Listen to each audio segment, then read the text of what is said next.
Yes, the war in Ukraine is still going on. And I don't say this as a breaking news story.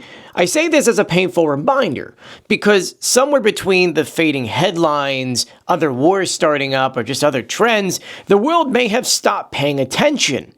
But for the people of Ukraine that are dealing with bombs and drones every day, the war didn't stop because we decided not to pay attention anymore. Every single day, missiles still fall in Ukraine, families are fleeing from danger, soldiers still fighting, and lives are still being lost.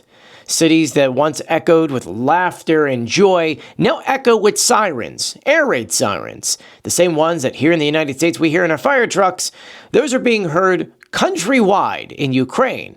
And before, when you would hear that siren, it would sound like, oh, someone's here to help. Now it's a sign of danger, and unfortunately, it's only getting worse. For Ukrainians, war isn't more like a topic, but instead reality, and kind of like a way of life. Waking up in the morning for a cup of coffee, air raids go off. Reading a bedtime story to your child, air raid goes off. Going outside for a nice little walk, you see a drone go by, then air raid goes off. For Ukrainians, tomorrow is never guaranteed. They are constantly, 24/7, living in a world of fear, wondering whether or not this drone that could be going by any second, that could be the last thing I see or hear for the rest of my life. So from time to time, we need to remind ourselves that this war was never about Ukraine. It's about democracy. It's about freedom. It's about the right to exist without fear of being conquered from your neighbor. It's about a nation choosing its own future and not having one forced upon it from your neighbor. And let me make something extremely clear. Just because the headlines have faded away and the cameras aren't facing the news as much, doesn't mean the suffering has slowed down for Ukrainians. Because in the past few months, we've seen Russia change. After Russia was unable to hit military targets, they're going after civilians every single night. We're talking about hospitals, we're talking about schools, we're talking about just regular homes, all being targets of Russia's war. And yet again, Ukrainians, interestingly, are still standing tall.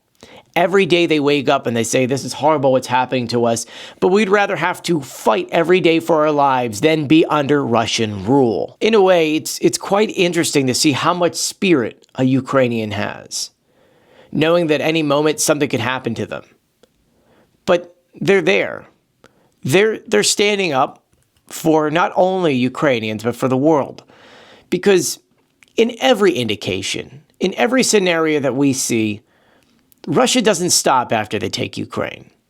They go to the Baltics, they go to Poland, they go to other areas. And while we may not see that within the next year or 2 years or 3 years, it's going to happen. And the reason why we haven't seen it yet is because of the bravery of the Ukrainians, on how much effort and time they put into having to push back the Russians, to hold their ground. It's because of the strength of the Ukrainians that we're able, here in the United States or other parts of Europe, are able to kind of sit back and go, okay, well, Ukrainians have it under control. They have it under control. And if you're sitting at home trying to figure out, what can I do? Is there something that I could do to help Ukraine? Yes, be vocal about it. Let your politicians know you support Ukraine, even if you live in a country in which it seems like things are very anti-Ukraine. Call your senator, call your representative and say, hey, I know there's a lot that is going around the world right now, but please do whatever it takes to help Ukraine. Because we're in a time right now where we can't look away. We can't grow numb to what Russia is doing in Ukraine. We can't treat what's going on in Ukraine as old news, because silence, indifference, is exactly what Russia wants. Putin wants you to be silent about it so he can continue. Putin wants you to forget about what's going on so he can continue. And if that happens, we could get to a point to where we ignore it enough to the point to where he is standing on all of our doorsteps, not just Ukraine. If you truly need the motivation to help you make that call, we owe it to every Ukrainian child who has to sleep in a bomb shelter at night because Russia decided, hey, let's hit this building. We owe it to every grandparent or parent who lost a loved one, maybe fighting on the front lines or because they were walking down the street and Russia decided to throw a drone in that area. We owe it to every single Ukrainian life because right now they're fighting a fight that we're not being involved in, that we don't have any soldiers in.